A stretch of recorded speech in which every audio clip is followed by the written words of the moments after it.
Regard, œil avisé, prunelles aiguisées, la midinale est aux aguets. Par Pierre Jacquemin et Pablo Pillo-Vivien, tous les jours à 12h30. Bonjour Patrick Veil. Bonjour. Merci d'avoir accepté notre invitation. Vous êtes historien, spécialiste des questions d'immigration et de citoyenneté. Vous êtes pleinement engagé dans la mobilisation qui commence sur la privatisation, ou plutôt contre la privatisation de l'aéroport de Paris et pour un référendum d'initiative partagée. On va y revenir, mais d'abord un mot quand même sur la place des intellectuels dans les luttes. Vous diriez que c'est un champ, un espace que les intellectuels ont déserté, le champ des luttes? Bon, moi j'en sais rien. Franchement, je suis toujours intervenu quand j'avais l'impression que je pouvais dire quelque chose. Je n'interviens pas, je ne signe pas les pétitions sur tous les sujets. Je suis intervenu au moment, par exemple, de la déchéance de nationalité. C'était totalement ma spécialité. J'interviens sur des débats liés à l'immigration. Et là, je suis intervenu, je dirais, parce que j'avais déjà écrit sur les questions constitutionnelles. J'ai écrit la préface d'un livre très important de Bruce Ackerman, Au nom du peuple, sur les structures constitutionnelles, l'histoire de la Constitution américaine et comment on peut la comparer avec la Constitution française. Et puis j'avais pris position contre le quinquennat, dont je pensais que ça allait monopoliser les pouvoirs pour le président de la République. J'ai pris position contre la suppression du cumul des mandats parce que je pensais que en fait, les députés maires sont plutôt des maires qu'on envoie comme députés et qui donc sont renforcés par rapport au préfet et par rapport au président de la République et à l'exécutif dans un système français complètement absurde, mais c'est comme ça que ça marchait. Et maintenant, on a supprimé le lien entre les élus et le Parlement et on voit le résultat avec le mouvement des Gilets jaunes dont on a bien vu quand même que les seuls élus avec lesquels ils arrivaient à parler et se sentaient proches, c'était les maires. Et comme par hasard, ces maires ne sont plus au Parlement. Bon. Donc on voit bien qu'on est quand même dans une crise de la représentation sous la Ve République. Et là, il y a tout d'un coup une magnifique, heureuse surprise, qui d'ailleurs ne vient pas de la gauche, parce que c'est la gauche qui a fait le quinquennat, c'est la gauche qui a fait la suppression du cumul, mais c'est la droite qui a fait le référendum d'initiative populaire. Donc c'est comme ça.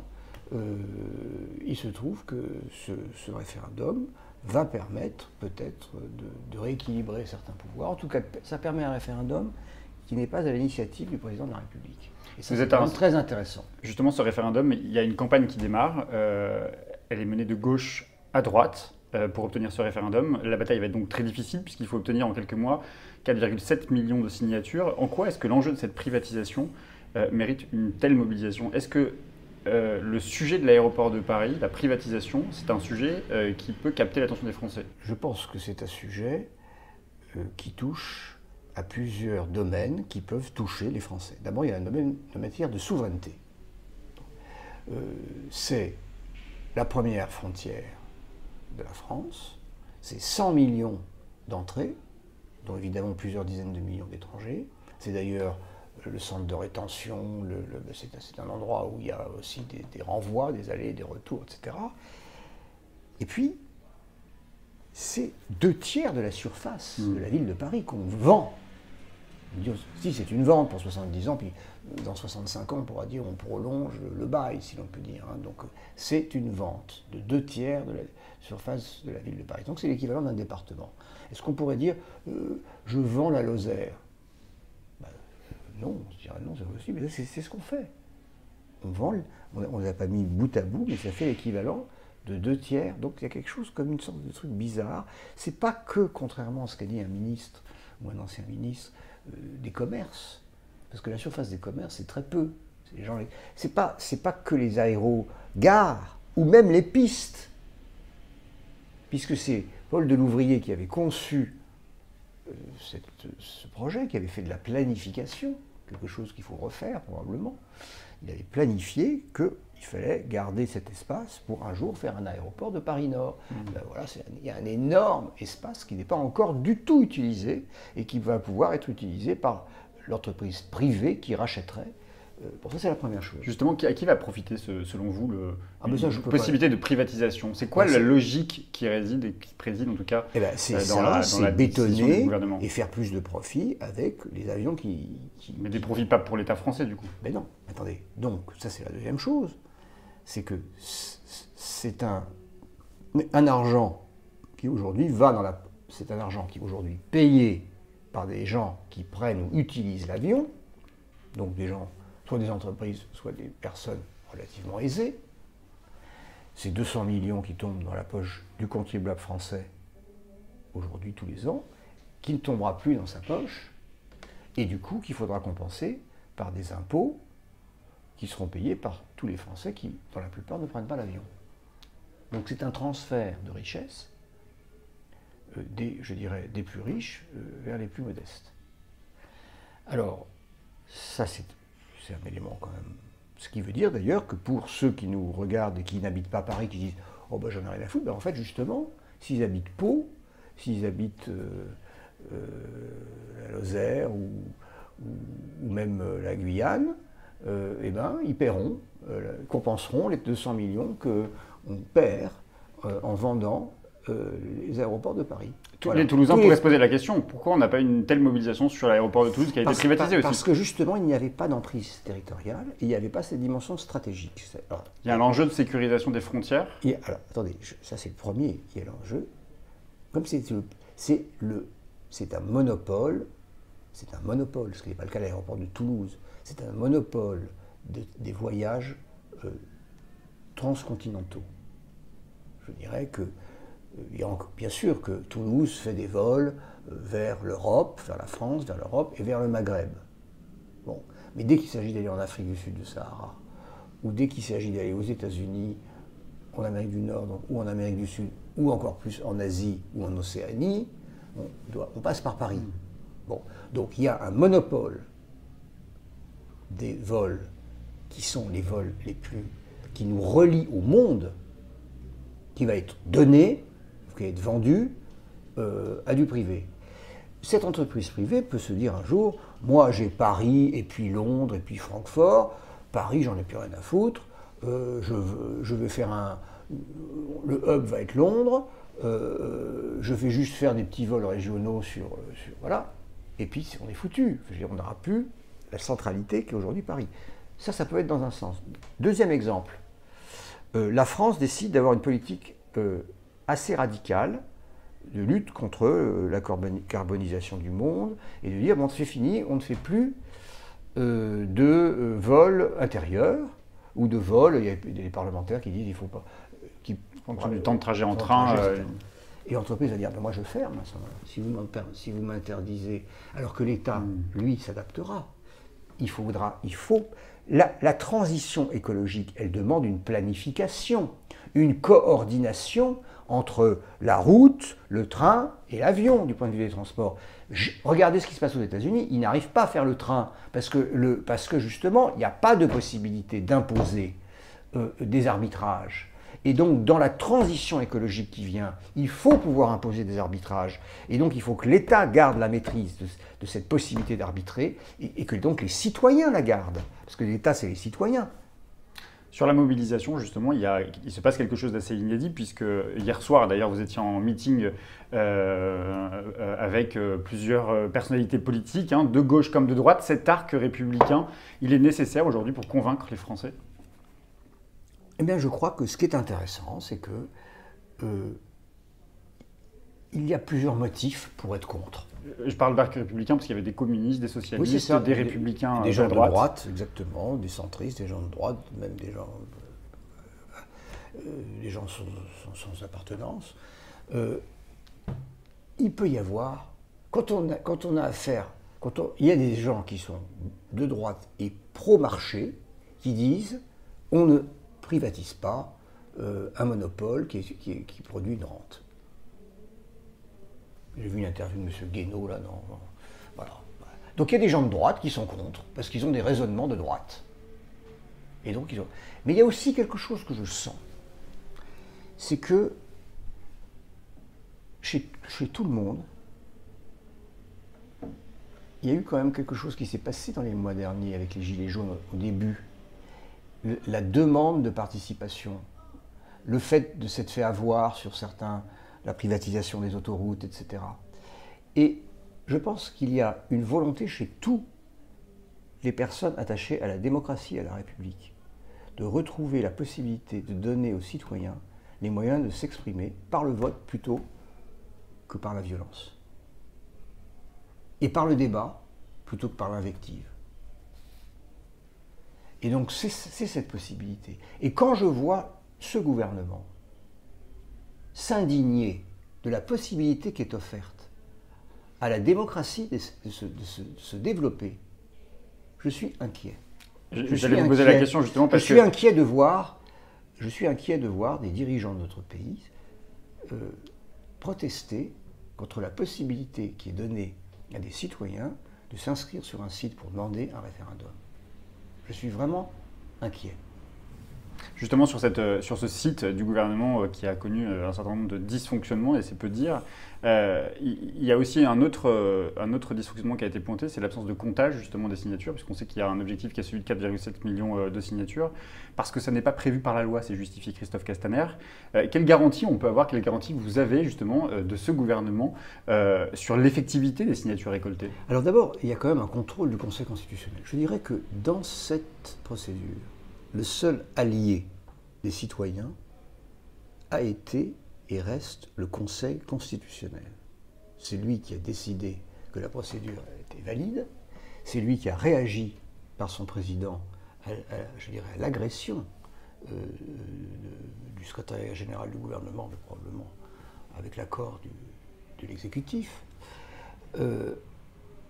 Et c'est aussi lui, je voudrais rajouter quelque chose que vous n'avez pas mentionné, c'est aussi lui qui a demandé dans une décision du 11 décembre 2014 aux deux assemblées de vouloir bien adapter leur règlement pour permettre que la procédure puisse aller jusqu'au bout. Et pour l'instant, elles ne l'ont pas fait. Ce qui veut donc dire que pour l'instant, voilà, il faut recueillir les 4 700 000 signatures. Et ensuite, il est dit que si une des deux assemblées n'examine pas le texte, ça va au référendum. Alors aujourd'hui, il n'y est pas prévu dans la procédure parlementaire, parce que le Conseil constitutionnel a dit la seule façon de ne pas examiner un texte, c'est ce qu'on appelle le renvoi en commission. Il y a deux autres procédures qui auraient pu être considérées comme telles, la question préalable et l'exception d'irrecevabilité. Non, le Conseil a dit c'est le renvoi en commission. Mais pour l'instant, le règlement de l'Assemblée nationale et celui du Sénat n'ont pas été corrigés pour appliquer une décision qui est commentée ainsi par le secrétariat général du Conseil constitutionnel.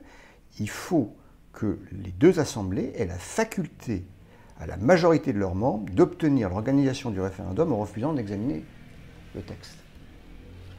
Pour l'instant, elles ne l'ont pas. Donc vous voyez, ce qui est intéressant, c'est que le Conseil constitutionnel a veillé, une fois que le texte a été adopté par la procédure d'inscription dans la Constitution, à ce que ce texte puisse, en tout cas, se traduire dans les faits. Alors ça, c'est la première chose. Maintenant, je pense que la seule façon de répondre à comment on va faire pour ceci, pour cela, d'abord, il y a des gens qui ont des technologies, finalement, on a des chiffres déjà, alors que le gouvernement ne les donne pas. Je pense que sans faire le comptage permanent, qui, je pense, nuirait à la mobilisation, parce que les gens seraient en permanence devant leur écran à regarder le chiffre, au lieu d'être sur le terrain, à recueillir les signatures. Bon. Et c'est ça que je voudrais dire. C'est-à-dire que si on a les chiffres une fois par semaine, ça suffit largement, et ça permet de ne pas avoir d'addiction à ce chiffre qui va... il faut une fois par semaine suffirait largement. Je répète, je pense que l'important, c'est qu'est-ce qu'on fait chacun d'entre nous pour recueillir 10 ou 20 signatures. Et c'est ça qu'il faut se dire. Parce que sur ce sujet, on peut aller voir tout le monde. Les gens de sa famille, ses voisins, ses cousins, les gens qu'on rencontre dans les bistrots, dans le métro, etc. Donc, nous, notre association, on va créer des stickers, des badges volontaires du référendum pour que les gens puissent se dire « Ah, vous tombez bien, j'ai pas réussi à m'inscrire, vous pouvez m'aider pour qu'on puisse se retrouver, puis que les gens puissent dire, tiens, voilà, qu'on devienne tous des militants du référendum, parce que pour faire les 4,7 millions, il va falloir prendre des moyens qu'on n'a jamais utilisés.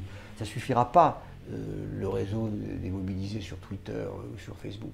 Donc ça, aujourd'hui, on est en train de le récupérer, mais dans les semaines qui viennent, on va voir qu'il y aura une baisse. Il faut donc s'organiser pour recueillir, aller au fond de tous les villages de France pour recueillir les signatures. J'ajoute qu'enfin, à l'automne, il va y avoir les municipales qui vont s'engager. Et je pense que là, il sera bien de demander aux candidats municipaux, est-ce que vous souhaitez que je puisse voter pour un référendum d'initiative partagée? Est-ce que vous pensez que c'est bien est-ce que moi, quelle que soit votre opinion par ailleurs, si vous pensez que si vous êtes contre un référendum d'initiative partagée, je n'ai pas très envie de vous élire maire. Parce que ça veut dire que vous voulez être autoritaire, vous ne voulez pas que je participe. Donc je pense qu'il sera bien d'interroger tous les candidats. Parce que le gouvernement a ouvert la possibilité justement non pas d'instaurer un RIC comme le souhaitaient les Gilets jaunes, mais un référendum qui serait sur des sujets locaux. Le gouvernement n'a rien fait du tout pour l'instant. Pour l'instant, le gouvernement n'a rien fait. Il n'a fait que parler. Bon, avec M. Macron, il faut se méfier des paroles, il faut voir les actes. Bon, donc, pour l'instant, il a parlé, mais là, il avait l'occasion de dire « c'est formidable, il y a un référendum, je vais vous aider, etc. » Il fait l'inverse. Donc, pour l'instant, ce que je remarque, c'est qu'il est contre le référendum. Bon, donc c'est ça qu'il faut noter, et la question est de savoir est-ce que les Français sont pour. Et donc c'est à cette réponse-là qu'il faut répondre oui, on est pour, en se mobilisant partout. J'ai une dernière question, Patrick Vell, qui n'a rien à voir avec le sujet qu'on vient d'évoquer. Mais dimanche dernier, quand même, Christophe Castaner a déclaré dans le JDD vouloir relancer, ou en tout cas, il a suggéré l'idée de mise en place des quotas migratoires qui s'ajoutent au souhait du gouvernement d'organiser un débat annuel sur l'immigration. Qu'est-ce que vous en pensez? L'immigration, c'est un sujet sur lequel, tous les 10 ans, des gens qui ont oublié ce qui se disait il y a 10 ans reprennent l'idée qui avait déjà été évoquée. Donc, les quotas, c'était M. Sarkozy. C'est totalement absurde. D'abord parce que vous n'allez pas faire de quotas de mariage de Français. Si M. Castaner veut se marier avec une Japonaise, on ne va pas dire vous n'avez pas le droit parce que vous sortez du quota. Bon. Or, il faut quand même savoir que... Parce qu'il a dit quota sauf pour les réfugiés, donc pour les familles, je suppose. Or, la migration familiale la plus importante, la catégorie, c'est les conjoints de Français. Donc il ne va pas se mettre à contrôler le mariage de Français. Bon. Donc déjà, cette catégorie-là saute. Bon, après, les familles de Français, excusez-moi. Ensuite, les familles d'étrangers, c'est 12 ou 13 000 personnes. C'est rien du tout. C'est très contrôlé. On contrôle le logement, les ressources, etc. On ne peut pas faire plus de contrôle que sur cette catégorie-là. Alors, après, il dit, ça va faire les contrôles des travailleurs. Bon. Mais la chose qu'il ne voit pas, c'est que un quota, c'est là que vous annoncez un chiffre. Donc vous dites l'année prochaine, bon, alors il peut faire un chiffre global. On peut dire, par exemple, je ne sais pas, il dit l'année prochaine, il n'y aura pas plus de 30 000 ou 40 000. Donc après avoir évacué les quotas de réfugiés, des familles, il y aurait ces quotas de travailleurs. D'étudiants, par le biais de l'augmentation des frais d'étudiants aussi, les étudiants étrangers. Alors, les étudiants, 50% d'étudiants en moins. Les étudiants, pour moi, ne sont pas... Ça a été un problème, c'est que l'Union européenne compte les étudiants comme des immigrés, qui ne le sont pas, parce qu'ils repartent pour la plupart de France après 1 ou 2 ans d'études. Bon, donc, les travailleurs. Alors, vous annoncez un chiffre. Et vous êtes un travailleur, un diplômé, et vous êtes en Afrique, vous dites 30 000, c'est vachement. Mais moi, j'ai peut-être ma chance, parce que moi, je ne suis qu'un, ou qu'une. Allez, je tente, je vais en France, je vais voir si je ne peux pas obtenir d'être partie du quota. Donc, en réalité, ce que fait le quota, c'est que ça attire l'immigration.